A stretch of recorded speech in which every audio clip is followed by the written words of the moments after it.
यकीन माने मैं 3 दिन समाओं के पुल के नीचे मतलब भूखा सोया हूँ। ये तो कुछ नहीं, बीच में आके यकीन माने जेब में 10 रुपए भरने के लिए नहीं होते थे। मैं सफदर चौक से जेडीसी तक पैदल जाता था, जेडीसी से खाना लाके खाने के लिए। बचाते बचाते हमने एक पिज़्ज़ा का ओवन खरीद लिया छोटा मोटा। ये इसे हालात से गुजर गया, अल्लाह का शुक्र है कि हम यहाँ तक पहुँचे हैं।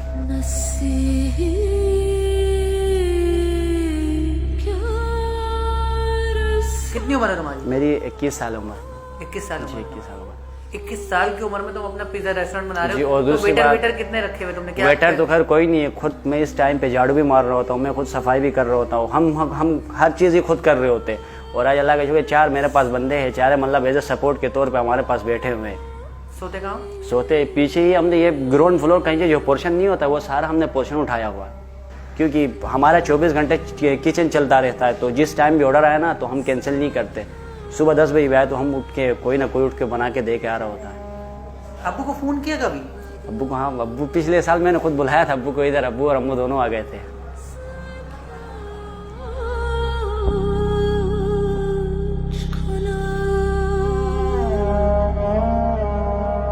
खुश हुए? बहुत खुश हो गए अब्बू।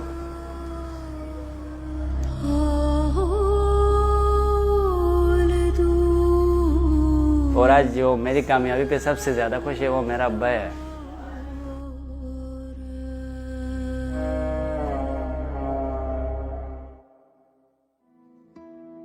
सोहेल, पहले बताओ तुम इस रेस्टोरेंट से पहले क्या करते थे? सबसे पहले तो खैर 2017 को मैं गिलगित से भाग के कराची आया था। भाग के आए थे? क्यों भाग के आए थे? क्योंकि मैं क्लास 8 में फेल हुआ था, तो अब्बा ने मुझे मारे, तो मुझे मतलब यहाँ की अजीब सा फील हुआ। तो कितने पैसे लेकर आए थे? 5,000 लेके आया था। 5,000 लेके कराची आ गए तुम भाग कर? बिल्कुल। उसके बाद क्या किया? उसके बाद जब मैं कराची पहुंचा, सोराब गोड पे मुझे उतारा गया। तो उसके बाद मैं आया समावा तक। समावा तक आने के बाद मेरे पास पैसे खत्म हो गए थे। यकीन माने मैं 3 दिन समावा के पुल के नीचे मतलब भूखा सोया हूँ। और इसके बाद ये मेरे पास एक छोटा मोबाइल हुआ करता था, नोकिया, बेच दिया मैंने 200 रुपये का। बंदा 200 रुपये का कितने दिन खाना खा सके। एक दिन बाईचांस से गिलगित से मेरी मुलाकात, तो उसने पूछा कहाँ क्यों? मैंने कहा यार मैं गिलगित बल्तिस्तान से, मैं घर से भाग के आया था। वो अपने साथ मुझे लेके गया, एक हॉस्टल हुआ करता था अब्बास टोम्बुल अस्मानी रोड पे। फिर वहाँ से उसने मेरी आगा जूस में जॉब लगवा दी थी। अच्छा। आगा जूस सफूरा रिमीम टावर के नीचे जो है। सही है। अब्बास टाउन से मैं, आप यकीन माने 2 महीने तक पैदल जॉब पे जा रहा था, आ रहा था, जा रहा था। अब्बास टाउन से उस गर्मी में तक पैदल जाते थे? पैदल जाता था मैं। एक दिन मैं लेट गया तो मालिक ने पूछा कि आप आज इतने लेट क्यों आ गए? तो मैंने कहा अली भाई असल सीन ये है कि मैं पिछले 1.5-2 महीने से पैदल आ रहा हूँ अब्बास टाउन से। यकीन माने आप, आगा जूस के जो मालिक नहीं थे वो रोए। उसने कहा 10,000 रुपये ले लो और बाइक ले लो अपने लिए, और कल से बाइक पाना जाना करो। उसके बाद बीच में आके मेरे अब्बा की तबीयत खराब थी, तो मैं रावलपिंडी गया था यहाँ से।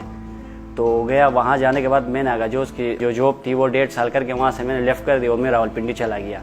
रावलपिंडी से मैं 20 दिन बाद वापसी आया कराची। कराची आने के बाद उसके बराबर में ही एक रेस्टोरेंट हुआ करता था फूड क्लॉक के नाम से। वहाँ मैं एज आ मतलब स्वीपर लग गया था। वहाँ से किचन में घुसते यकीन माना हालांकि स्वीपर की जॉब करने लग गया। अच्छा। उसके साथ मैंने अपनी पढ़ाई भी तो कंटिन्यू रखनी थी। मैं मतलब झाड़ू वाड़ू मार के फिर मैं अपने सेंटर के लिए जाता था। वहाँ से फिर मैं नीचे किचन में घुसते मैंने फास्ट फूड और पिज़्ज़ा का काम पूरा सीख लिया। और उसके बाद ये हुआ कि गाँव से मेरे कज़न भी आ गए। अब वहाँ से 5,000 वो बचाते थे, 4,000 में बचाता था, कभी 3,000 वो, कभी 5,000 में बचाता था।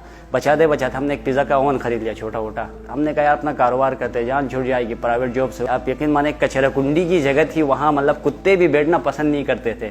6,000 रुपये में हमने वो जगह उठाई थी किराए पे 6,000 हमने वो जगह उठाई। वहाँ सफाई वफाई करके हमने अपने सफ़र का आगाज़ कर दिया। और करते फिर उसके बाद भी बहुत सारे मुश्किलात, मार्केटिंग के लिए पैसे नहीं हुआ करते थे। ये तो कुछ नहीं, बीच में आके यकीन माने जेब में 10 रुपये भरने के लिए नहीं होते थे। मैं सफदर चौक से जेडीसी तक पैदल जाता था, जेडीसी से खाना लाके खाने के लिए। ये इसे हालात से गुजर गया, अल्लाह का शुक्र है कि हम यहाँ तक पहुँचे हैं। और आज यहाँ पे हमारा किराया तो फिर कवर हो रहा है, लेकिन मुझे वो मज़ा नहीं आ रहा कि मतलब यानी कि एक मतलब मैं कुछ कमा नहीं रहा इस टाइम पे। और जो मैं फंसा हुआ हूँ इस चीज़ से, क्योंकि मेरे पास मार्केटिंग के पैसे नहीं थे। जो मेरे पास पैसे थे वो मैंने यहाँ सारे लगा दिए। तो मैंने फेसबुक पे बहुत देखे, सारे ब्रोकर पैसे मांग रहे होते आजकल, सिवाय आप ही मुझे मिले हो, मतलब जो बगैर 1 रुपया और मतलब उसके मेरे पास आया है। सही है, आपके अलावा मैंने जितने बंधु से कॉन्टेक्ट करा, किसी ने 10,000, किसी ने 20,000, किसी ने 25,000। और बाई चांस आपका एक वीडियो क्लिप आया था मेरे पास, तो उसी टाइम में मुझे अंदाज़ा हो गया था, मतलब यानी कि आपकी वीडियो देख के यार ये बंदा, इससे मैं कांटेक्ट करूंगा, ये आ जाएगा एक ना एक दिन मेरे पास ही। मुझे उसी टाइम पे ही मतलब कुछ उम्मीद नज़र आ गई थी कि ये बंदा एक ना एक दिन मेरे पास आएगा, और ये बात हकीकत हुई और आज आप मेरे सामने खड़े हैं। तुम इतना इमोशनल क्यों? तो जाहिर सी बात है, मैं मुश्किल वक्त से गुजर के आज इन हालात में आ चुका हूँ, और यहाँ आने के बाद मैं फंसा हुआ मार्केटिंग के लिए, मेरे पास कोई सोर्सेस नहीं है। तो जाहिर सी बात इमोशनली तो इस टाइम पे बंदे की फीलिंग्स कैसी होनी चाहिए। बड़े मुश्किल से, यकीन माने, इस हालात तक पहुँचे, ऐसे नहीं पहुँचे। अगर मैं अपनी पूरी स्टोरी बता दूंगा ना यहाँ पे, आप भी मेरी जगह में रोना स्टार्ट करेंगे। यहाँ पे मार्केटिंग के लिए पैसे चाहिए होते थे, जेब में 1 रुपये हुआ नहीं करता था, वहाँ का 6 महीने का किराया भी सर पे चढ़ा था, डेली में एक पिज़्ज़ा बिकता था, कभी वो भी नहीं बिकता था, अपने खाने को तरस रहे होते थे, कुछ खाने के लिए वसीला था ही नहीं, टोटली था जेडीसी से खाना, वो भी पैदल जाता था। उन्हीं गर्मियों में मैं ये पीछे सफदर चौक से जौहर चौरंगी जेडीसी तक पैदल जाके वहाँ से खाना ला के आराम से बैठ के मैं और वो सुकून से मतलब 2-3 टाइम का खाना खाते थे। जिंदगी में कभी हौसला नहीं हारा, जितने भी मुश्किलात आ गए अल्लाह पाक का लाख लाख शुक्र अदा करके। एक दिन तो खैर बहुत रोया, छत पे निकल के सही अल्लाह पाक के सामने जा नमाज बिठा खोल के मैंने कहा अल्लाह देना तो इसी कराची में माला माल करके, तो नहीं देना तो यही भी जलील कर। उस दिन के बाद से पता नहीं अल्लाह पाक का क्या करम हो गया। मैं यही दुआ करता हूँ कि अल्लाह पाक मुझे दे दे और मैं जेडीसी को अपनी तरफ से हर मंथ के 10% में जेडीसी को सपोर्ट कर सकूँ। सोहेल ने मुझे मैसेज किया था।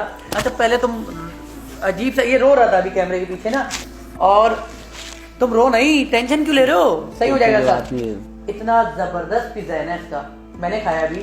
सिर्फ इस बच्चे के पास पैसे नहीं है, ये पूरी डाइनिंग वाइनिंग इसने खुद खड़े होकर बनाई है, खुद पिज्जा लगाता है, खुद झाड़ू देता है, खुद डिलीवरी करता है, सब कुछ खुद कर रहा है। ये उम्र कितनी है? 22 साल।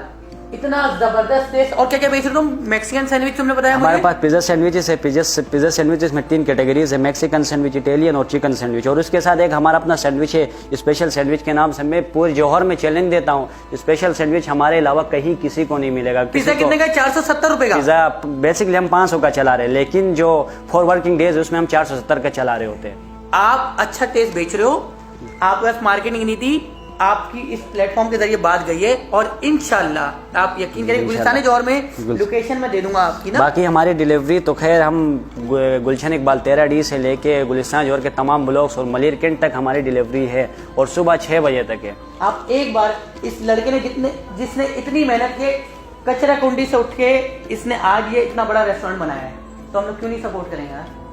वीडियो जरूर शेयर करिएगा, सही है ना भाई? टेंशन नहीं लो तुम। ठीक है संजय, ओके, थैंक यू।